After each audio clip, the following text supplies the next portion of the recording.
هوښیار کارغه د کارغه د تور رنګ او بدرنګه غږ له امله نورو مارغانو د هغه سره ملګرتیا نه کوله. همدا لامل و چې کارغه به ټوله ورځ په ځنګل کې یوازې ګرځېده او نه یې غوښتل چې له نورو مارغانو سره یو ځای وخت تیر کړي. د کارغه به هم زړه کېده چې له نورو مارغانو سره لوبې وکړي، ورسره وګرځي او ګپې ورسره وکړي. خو په ځنګل کې ځینو مارغانو ځانونه تر نورو ښایسته ګڼل او کارغه ته یې د تور رنګ له امله داسې خبرې کولې چې د کارغه یې د هغوی له ملګرتیا څخه زړه مات کړی و. د ورځو نه یوه ورځ وه چې کارغه په یوه ونه کې ناست و او له ځان سره یې خپلې سندرې په خپل غږ کې زمزمه کولې. په همدې وخت کې د هغه ونې خواته چې کارغه پکې ناست و یوه هوښیاره ګیدړه راغله. ګیدړه چې له سهاره د کومچک د ښکار په لټه کې وه، شاوخوا په کلو ګرځېدلې وه، خو بیرته تش لاس راستنه شوې وه، ځکه د نږدې کلو خلک په دغه ګیدړه خبر وو او له دې امله به یې اوس د هغه د ښکار څخه خپل چرګان پټ ساتل.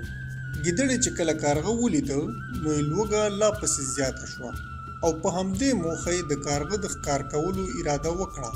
هغه د کارغه خواته ورغی او ورته یې وویل: کارغه وروره، له لرې مې چې ستا په خواږه غږ کې ستا سندرې واورېدې نو ستا خواته نږدې راغلم.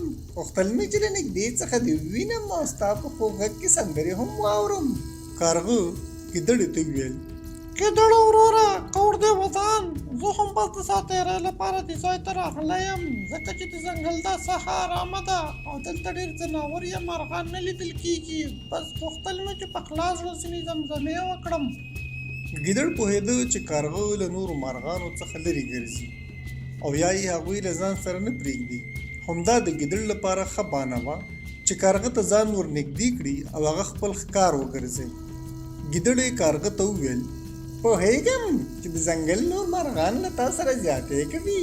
ستا د ښایسته تور رنګ او ښایسته غږ نه دا نور مارغان سوځېږي او دوی نه غواړي چې د دوی سره یو ځوان او ښایسته قد لرونکی کارغه یو ځای وګرځي.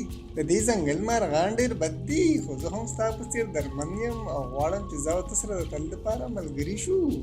کارغه د ګیدړې په چالاکۍ پوه شو.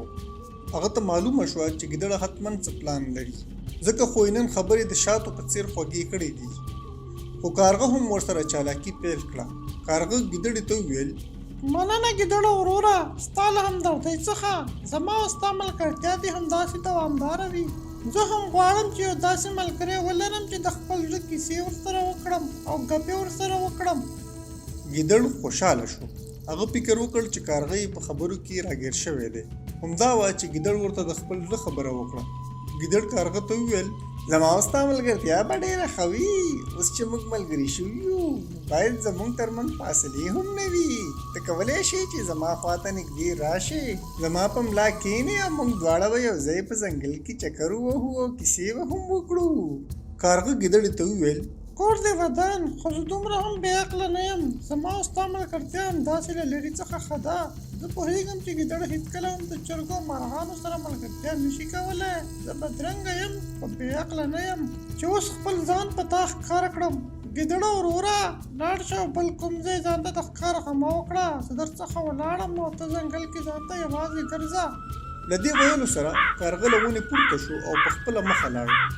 ګیدړ هم چې ټوله هڅه یې ناکامه شوه او کارغه یې له لاسه ووت، د بل ښکار په لټه کې په ځنګل کې یو طرف ته روان شو. مننه چې دا ویډیو مو پوره وکتله. که دا ویډیو مو خوښه شوې وي نو لایک یې کړئ، خپل نظر را سره شریک کړئ او له نورو سره یې هم شیر کړئ. په پښتو ژبه کې د نورو داسې کارټوني ویډیوګانو لپاره درسره زموږ د یوټیوب چینل کوکو پښتو کارټون سبسکرایب کړئ او د زنګ نښې ته هم ټک ورکړئ چې زموږ هره ویډیو تر نورو مخکې ترلاسه کړئ.